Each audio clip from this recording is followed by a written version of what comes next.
BSc mechanics രണ്ട് to body problems എന്ന് പറയുന്ന ഒരു വകുപ്പുണ്ട്. രണ്ട് വസ്തുക്കൾ പരസ്പരം ഇൻറ്ററാക്ട് ചെയ്യുന്നു. അത് ഗ്രാവിറ്റേഷണൽ ഫോഴ്സ് ആകാം, ഇലക്ട്രോ മാഗ്നറ്റിക് ഫോഴ്സ് അല്ലെങ്കിൽ ഇലക്ട്രോസ്റ്റാറ്റിക് ഫോഴ്സ് ആകാം, ഒക്കെ ഉണ്ടാകാം. അപ്പോൾ രണ്ട് വസ്തുക്കൾ, നമുക്കിപ്പോൾ ഗ്രാവിറ്റി എടുക്കാം. M1 M2 മാസസ് ഉള്ള രണ്ട് വസ്തുക്കൾ ഉണ്ട്. ഇത് തമ്മിൽ മ്യൂച്വൽ അട്രാക്ഷൻ ഉണ്ട്, ഗ്രാവിറ്റേഷണൽ അട്രാക്ഷൻ ഉണ്ട്. അപ്പോൾ ഇതിൻ്റെ സ്റ്റേറ്റ് ഓഫ് മോഷനും ഒക്കെ പഠിക്കണമെന്നുണ്ടെങ്കിൽ നമ്മൾ സാധാരണ ന്യൂട്ടോണിയൻ മെക്കാനിക്സ് ഉപയോഗിക്കും. F=ma.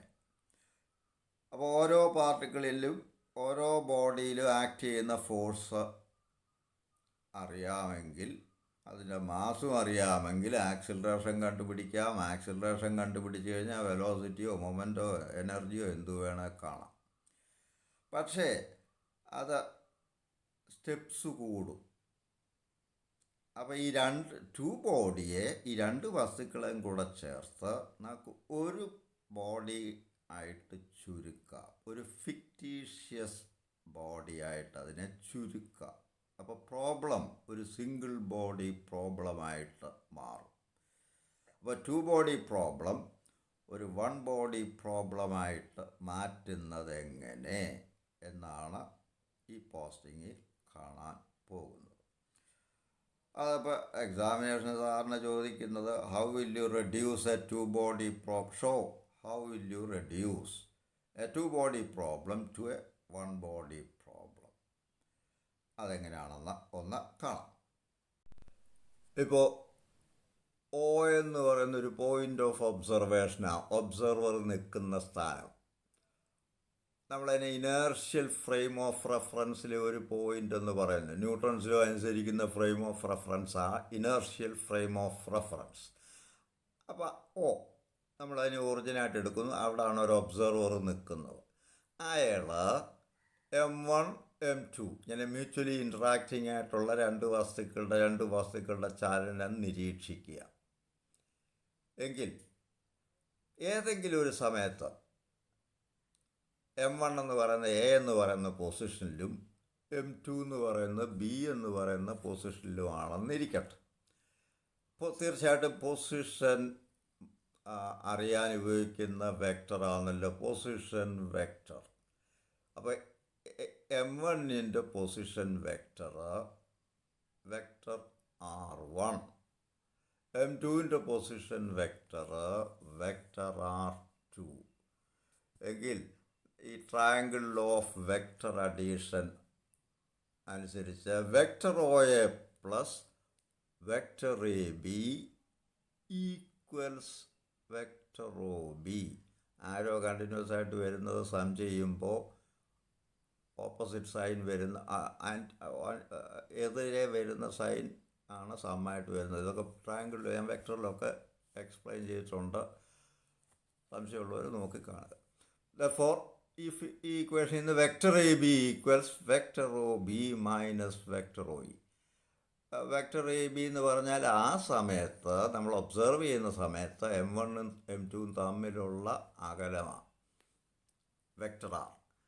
അത് OB minus OA, that is R2 minus R1. ഇനി force exerted by M1 on force experienced by M1 from M2. M2 M1-ലോട്ട് അപ്ലൈ ചെയ്ത ഫോഴ്സ് F12 എന്നിരിക്കട്ടെ. ദാറ്റ് ഈസ് ന്യൂട്ടൺസ് ലോ അനുസരിച്ച് F12 equals M1A1 equals M1 into acceleration എന്ന് പറഞ്ഞാൽ rate of change of velocity എന്ന് പറഞ്ഞാൽ rate of change of position. അപ്പോൾ A1 എന്ന് പറഞ്ഞാൽ രണ്ട് പ്രാവശ്യം ഇപ്പോൾ d² R1/dt². കണ്ടല്ലോ, F12 equals M1 into d² R1/dt². ഇനി M2 ിലേക്ക് M1 അപ്ലൈ ചെയ്ത ഫോഴ്സ്, മ്യൂച്വലി ഇൻട്രാക്ടിങ് അങ്ങോട്ടും ഇങ്ങോട്ടും ഫോഴ്സ് കൊടുക്കുന്നുണ്ട്. F21 equals M2A2, that is M2 into d square R2 by dt square. ഇതിൽ ഈ രണ്ട് ഇക്വേഷനിൽ നിന്നും ഡിഫറൻഷ്യൽ ടൈം കണ്ടുപിടിക്കാം, ആക്സലറേഷൻ കണ്ടുപിടിക്കാം. ഫസ്റ്റ് ഇക്വേഷന് d square R1 by dt square equals F12 by M1 and d square R2 by dt square equals F21 by M2. Equation ഒന്ന് minus ചെയ്യുക. d square R2 by dt square minus d square R1 by dt square equals F21 by M2 minus F12 by M1. ഈ ന്യൂട്ടൻ്റെ third law അനുസരിച്ച് F12 ആക്ഷനാണ്, F21 റിയാക്ഷനാണ്. Action and reaction are equal and opposite. അപ്പോൾ F12 equals minus F21. Suppose F21 equals F എങ്കിൽ F12 എന്ന് പറഞ്ഞാൽ minus F എന്ന് എടുക്കുക. രണ്ടും ഈക്വൽ ആൻഡ് ഓപ്പോസിറ്റ്. അപ്പോൾ ഒന്ന് എഫ് എന്ന് എടുത്താൽ the other is minus F. ഇത് അങ്ങോട്ട് സബ്സ്റ്റിറ്റ്യൂട്ട് ചെയ്യണം. അപ്പോൾ d square R2 by d t square minus d square R1 by d t square എന്ന് പറയുമ്പോൾ d square by d t square of R2 minus R1 equals F by M2 minus F by M1. ഇത് ഇങ്ങോട്ട് substitute ചെയ്യുക. അപ്പോൾ നമുക്ക് കിട്ടുന്നത്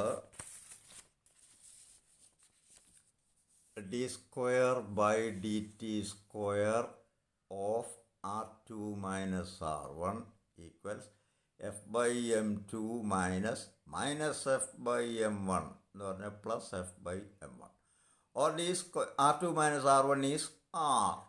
So d square R by dt square equals f common factor എടുക്കുക, f into 1 by M2 plus 1 by M1 അല്ലെ 1 by M1 plus 1 by M2. ഇത് M1 plus M2 by M1 M2 ആണ്. So F into M1 plus M2 by M1 M2, from which F equals, ഇതിൽ നിന്ന് F equal F കണ്ടുപിടിക്കുക. F equals M1 M2 by M1 plus M2 into d square R by dt square. M1 M2 by M1 plus M2 അതിന് നമ്മൾ mu എന്ന് simple കൊടുക്കുന്നു. So F equals mu into d square R by d t square. ഇതിപ്പോൾ F equals MA എന്നുള്ള ഫോമിൽ തന്നെയാണ്.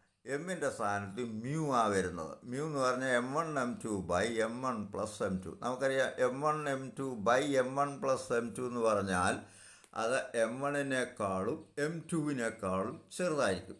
ഇപ്പോൾ 2 into 3 by 2 plus 3 എന്ന് പറഞ്ഞാൽ 6 by 5. That is less than the smallest number 2. രണ്ടിലും ചെറുതാണ്. അപ്പോൾ ഈ M1 M2 by M1 plus M2 എന്ന് പറയുമ്പോൾ എപ്പോഴും അതിലെ ചെറുതിനെക്കാട്ടിലും ചെറുതായിരിക്കും. So mu will be less than both M1 and M2.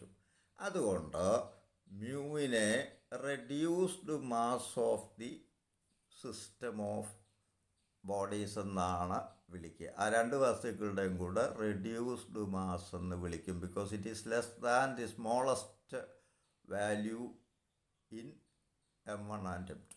M1 M2 ഏറ്റവും ചെറിയ വാല്യൂവിനേക്കാൾ മ്യൂ കുറഞ്ഞിരിക്കും. അതുകൊണ്ട് തന്നെ റെഡ്യൂസ്ഡ് മാസ് എന്ന് വിളിക്കും. അപ്പോൾ ഈ 2 ബോഡി പ്രോബ്ലത്തിനെ നമ്മൾ 1 ബോഡി പ്രോബ്ലമായിട്ട് മാറ്റുക. അവിടെ രണ്ടിൻ്റെയും ഒരു ഫിക്റ്റീഷ്യസ് മാസ് ആയിട്ട് മാറുന്നു. ഒരു സാങ്കല്പിക ബോഡിയെ നമുക്കവിടെ കിട്ടി. അതിൻ്റെ മാസ് മ്യൂ. ഈ മ്യൂ എവിടെ വെച്ചിരിക്കണം? d square. അപ്പോൾ ആക്സിലറേഷൻ d സ്ക്വയർ ആ റെഡ്യൂസ്ഡ് മാസ് എന്ന് പറയുന്ന ഫിക്റ്റീഷ്യസ് ബോഡിയുടെ ആക്സിലറേഷൻ ഇപ്പോൾ d square R by d t square. പക്ഷെ R എന്ന് പറഞ്ഞാൽ നമുക്കറിയാം M2-ൽ നിന്നും M1-ൽ നിന്നും M2-ലേക്കുള്ള ഈ പൊസിഷൻ വെക്ടറാണ്. അപ്പോൾ എയിൽ നിന്ന് ഈ പ്രത്യേക സമയത്ത് എയിൽ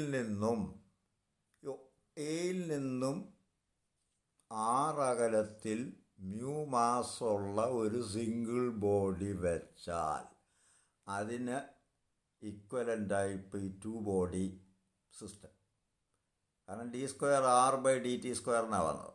അപ്പോൾ M1 M2വിനെ ഓയിൽ നിന്നും നിരീക്ഷിക്കുന്നതിന് തുല്യമാണ് മാസുള്ള ഒരു ബോഡിയെ എയിൽ നിന്നുകൊണ്ട് നിരീക്ഷിക്കുന്നത്. അപ്പോൾ നമ്മൾ ഈ 2 ബോഡി പ്രോബ്ലത്തിനെ 1 ബോഡി പ്രോബ്ലമായിട്ട് ചുരുക്കി F=ma എന്ന് തന്നെ ഉപയോഗിച്ചാൽ മതി. എമ്മിൻ്റെ സ്ഥാനത്ത് എന്ന് ഉപയോഗിക്കുക എന്നർത്ഥം. നോക്കുന്ന ഒബ്സർവറുടെ പൊസിഷൻ ഇപ്പോൾ എ, അതിന് -2 കൊടുത്താൽ ബി ആണ് ഒബ്സർവറുടെ പൊസിഷൻ. കേട്ടല്ലോ. അപ്പോൾ 2 ബോഡി പ്രോബ്ലത്തിനെ സിംഗിൾ ബോഡി പ്രോബ്ലമായിട്ട് മാറ്റുന്നത് ഇങ്ങനെ. അവിടെയാണ് റെഡ്യൂസ്ഡ് മാസ് കയറി വരുന്നത്. ഈ പ്ലാനറ്ററി മോഷനിലും ഹൈഡ്രജൻ ആറ്റം മോഡലിലൊക്കെ ഈ reduced mass, spring vibration, 2 body 2 masses ഒരു സ്പ്രിങ്ങിൽ കണക്ട് ചെയ്തിട്ട് ഓസിലേറ്റ് ചെയ്യിക്കുമ്പോഴെല്ലാം അവിടെ നമ്മൾക്കതിനെ ഒരു സിംഗിൾ ബോഡി പ്രോബ്ലമായിട്ട് റെഡ്യൂസ് ചെയ്യാം. അവിടെ നമ്മൾ ഉപയോഗിക്കുന്നതാണ് അതുപോലെ ഒരു ഡയറ്റോമിക് മോളിക്യൂളിൻ്റെ മൊമെൻ്റ് ഓഫ് ഇനേർഷ്യ ഡിസ്കസ് ചെയ്യും നമ്മൾ. അവിടെ ഈ റെഡ്യൂസ്ഡ് മാസ് കയറി വരും. അപ്പോൾ വളരെ കൺവീനിയൻ്റ് ആയിട്ടുള്ളൊരു കോൺസെപ്റ്റാണ് റെഡ്യൂസ്ഡ് മാസ് എന്ന് പറയുന്നത്. നമ്മളത് ചോദ്യങ്ങളൊക്കെ കാണും. Thank you.